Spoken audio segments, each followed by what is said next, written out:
ಶಾಂತಿ. ಈ ಕಣ್ಣುಗಳಿಂದ ಏನೆಲ್ಲವೂ ನೋಡುತ್ತೀರಿಯೋ ಅದೆಲ್ಲವೂ ಸಮಾಪ್ತಿಯಾಗಲಿದೆ. ಆದ್ದರಿಂದ ಇದರೊಂದಿಗೆ ಬೇಹದ್ದಿನ ವೈರಾಗ್ಯವಿರಲಿ. ತಂದೆಯು ನಿಮಗಾಗಿ ಹೊಸ ಪ್ರಪಂಚವನ್ನು ಸ್ಥಾಪಿಸುತ್ತಿದ್ದಾರೆ. ಯಾವಾಗ ನೀವು ಶಾಂತಿಯಲ್ಲಿ ಕುಳಿತುಕೊಳ್ಳುತ್ತೀರೋ ಆಗ ಶಾಂತಿಧಾಮವನ್ನು ನೆನಪು ಮಾಡುತ್ತೀರಿ. ಶಾಂತಿ ಎಂದರೆ ಜೀವಿಸಿದಂತೆ ಸಾಯುವುದು. ಆತ್ಮೀಯ ಸತ್ಸಂಗಗಳಲ್ಲಿ ಶಾಂತಿಧಾಮದ ಜ್ಞಾನವಿಲ್ಲ. ತಂದೆಯು ನಿಮಗೆ ಸದ್ಗುರುವಿನ ರೂಪದಲ್ಲಿ ಶಾಂತಿಯಲ್ಲಿರುವುದನ್ನು ಕಲಿಸುತ್ತಾರೆ. ನೀವು ಶಾಂತಿಯಲ್ಲಿದ್ದು ತಮ್ಮ ವಿಕರ್ಮಗಳನ್ನು ಭಸ್ಮ ಮಾಡಿಕೊಳ್ಳುತ್ತೀರಿ. ನಾವು ಆತ್ಮಗಳು ಯಾವುದೇ ಸಮಯದಲ್ಲಿ ಶರೀರವನ್ನು ಬಿಡಬಹುದು. ಆದ್ದರಿಂದ ಈಗ ತಂದೆಯು ಏನನ್ನು ಓದಿಸುತ್ತಾರೆಯೋ ಅದನ್ನು ಚೆನ್ನಾಗಿ ಓದಬೇಕು. ಎಲ್ಲಿಯವರೆಗೆ ಪವಿತ್ರ ಆತ್ಮಗಳು ಆಗುವುದಿಲ್ಲವೋ ಅಲ್ಲಿಯವರೆಗೆ ಯಾರೂ ಹಿಂತಿರುಗಿ ಹೋಗಲು ಸಾಧ್ಯವಿಲ್ಲ. ಎಲ್ಲರೂ ಹೋಗಬೇಕು. ಅಂತ್ಯದಲ್ಲಿ ಪಾಪ ಕರ್ಮಗಳಿಗೆ ಶಿಕ್ಷೆಗಳು ಸಿಗುತ್ತದೆ. ಹಳೆಯ ಪ್ರಪಂಚ ಮತ್ತು ಹೊಸ ಪ್ರಪಂಚದ ನಡುವಿನ ಸಮಯ ಪುರುಷೋತ್ತಮ ಸಂಗಮ ಯುಗ. ತಂದೆಯು ಪುರುಷೋತ್ತಮ ಸಂಗಮ ಯುಗ ಬರುತ್ತಾರೆ. ಯುಗದಲ್ಲಿ ಬರುವುದಿಲ್ಲ. ತಂದೆಯನ್ನು ನೆನಪು ಮಾಡುವುದರಿಂದ ಪಾಪಗಳು ವಿನಾಶವಾಗುತ್ತದೆ. ಇದಕ್ಕೆ ಯೋಗ ಅಗ್ನಿಯಿಂದ ಹೇಳಲಾಗುತ್ತದೆ. ತಾವೆಲ್ಲರೂ ಬ್ರಹ್ಮನರಾಗಿದ್ದೀರಿ. ಪವಿತ್ರರಾಗಲು ಯೋಗವನ್ನು ಕಲಿಸುತ್ತೀರಿ. ಎಷ್ಟೆಷ್ಟು ದೈವಿ ಗುಣಗಳನ್ನು ಧಾರಣೆ ಮಾಡುತ್ತೀರೋ ಮತ್ತು ಮಾಡಿಸುತ್ತೀರೋ ಅಷ್ಟು ಶ್ರೇಷ್ಠ ಪದವಿಯನ್ನು ಪಡೆಯುತ್ತೀರಿ. ಪತಿತ ಪಾವನರೆಂಬ ಹೆಸರು ಶಿವತಂದೆಯದಾಗಿದೆ. ಒಂದು ವೇಳೆ ಯಾರಾದರೂ ಸೋಲನ್ನು ಅನುಭವಿಸಿದ್ದರೆ ಒಮ್ಮೆಗೆ ಬಿದ್ದು ಹೋಗುತ್ತಾರೆ. ಮಾಡಿಕೊಂಡಿರುವ ಸಂಪಾದನೆ ನಷ್ಟವಾಗುತ್ತದೆ. ಮೂಲ ಮಾತು ಪತಿತರಿಂದ ಪಾವನರಾಗುವುದಾಗಿದೆ.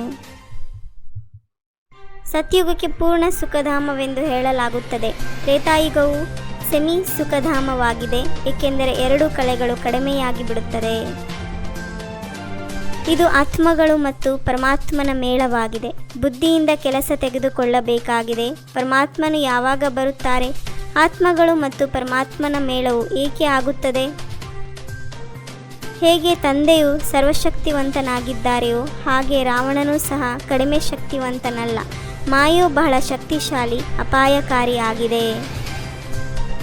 ವಿಕಾರಗಳು ಕಪ್ಪಾಗಿಯೂ ಮತ್ತು ನಿರ್ವಿಕಾರಿಗಳು ಸುಂದರವಾಗಿರುತ್ತಾರೆ.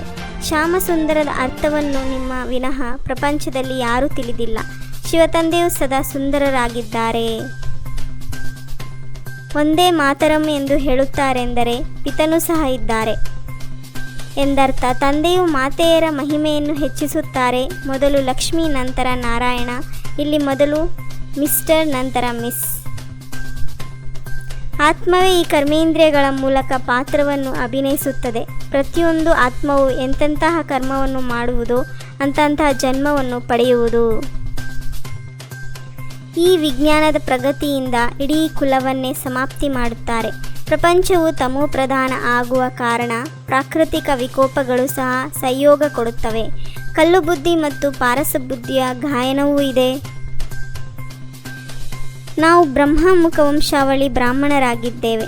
ನಮ್ಮದು ಎಲ್ಲದಕ್ಕಿಂತ ಶ್ರೇಷ್ಠ ಕುಲವಾಗಿದೆ ಎಂದು ಸದಾ ಸ್ಮೃತಿ ಇರಲಿ. ನಾವು ಪವಿತ್ರರಾಗಬೇಕು ಮತ್ತು ಅನ್ಯರನ್ನು ಪವಿತ್ರರನ್ನಾಗಿ ಮಾಡಬೇಕು. ನೆನಪಿನಲ್ಲಿ ಎಂದೂ ಹುಡುಗಾಟಿಕೆ ಮಾಡಬಾರದು. ದೇಹಾಭಿಮಾನದ ಕಾರಣವೇ ಮಾಯು ನೆನಪಿನಲ್ಲಿ ವಿಘ್ನಗಳನ್ನು ಹಾಕುತ್ತದೆ. ಆದ್ದರಿಂದ ಮೊದಲು ದೇಹಾಭಿಮಾನವನ್ನು ಬಿಡಬೇಕಾಗಿದೆ. ಸಾಧನಗಳ ಪ್ರವೃತ್ತಿಯಲ್ಲಿರುತ್ತಾ ಕಮಲದ ಹೂವಿನ ಸಮಾನ ನ್ಯಾರೆ ಮತ್ತು ಪ್ಯಾರೆ ಆಗಿರುವಂತಹ ಬೇಹದ್ದಿನ ವೈರಾಗಿ ಭವ. ಪತಿತ ಪಾವನ ತಂದೆಗೆ ಸಹಯೋಗಿಗಳಾಗಬೇಕು. ಸಾಧನಗಳಂತೂ ನಮ್ಮ ಕರ್ಮದ ಯೋಗದ ಫಲವಾಗಿದೆ. ಸಾಧನಗಳಲ್ಲಿ ಬೇಹದ್ದಿನ ವೈರಾಗ್ಯ ವೃತ್ತಿ ಮರ್ಜ್ ಆಗಬಾರದು. ಸ್ವಯಂನಲ್ಲಿ ಇಮರ್ಜ್ ಮಾಡಿ ನಂತರ ವಿಶ್ವದಲ್ಲಿ ವಾಯುಮಂಡಲವನ್ನು ಹರಡಿ. ಪೇಚಾಟವನ್ನು ನಿಮ್ಮ ಘನತೆಯಲ್ಲಿ ಸ್ಥಿತ ಮಾಡುವುದೇ ಎಲ್ಲದಕ್ಕಿಂತ ಒಳ್ಳೆಯ ಸೇವೆಯಾಗಿದೆ. ಯೋಗಾಗ್ನಿಯ ಮೂಲಕ ಪಾಪ ನಾಶ ಮಾಡಿಕೊಳ್ಳಬೇಕಾಗಿದೆ. ಓಂ ಶಾಂತಿ. 21 ಜನ್ಮಕ್ಕಾಗಿ 21 ಪರಮಾತ್ಮನ ಮಹಾವಾಕ್ಯವನ್ನು ಆಲಿಸಿ ತಮ್ಮದೇ ಆದಂಥ ಈ ಚಾನಲ್ಗೆ ಲೈಕ್ ಮಾಡಿ, ಶೇರ್ ಮಾಡಿ, ಸಬ್ಸ್ಕ್ರೈಬ್ ಆಗುವುದನ್ನು ಮರೆಯಬೇಡಿ. ಓಂ ಶಾಂತಿ.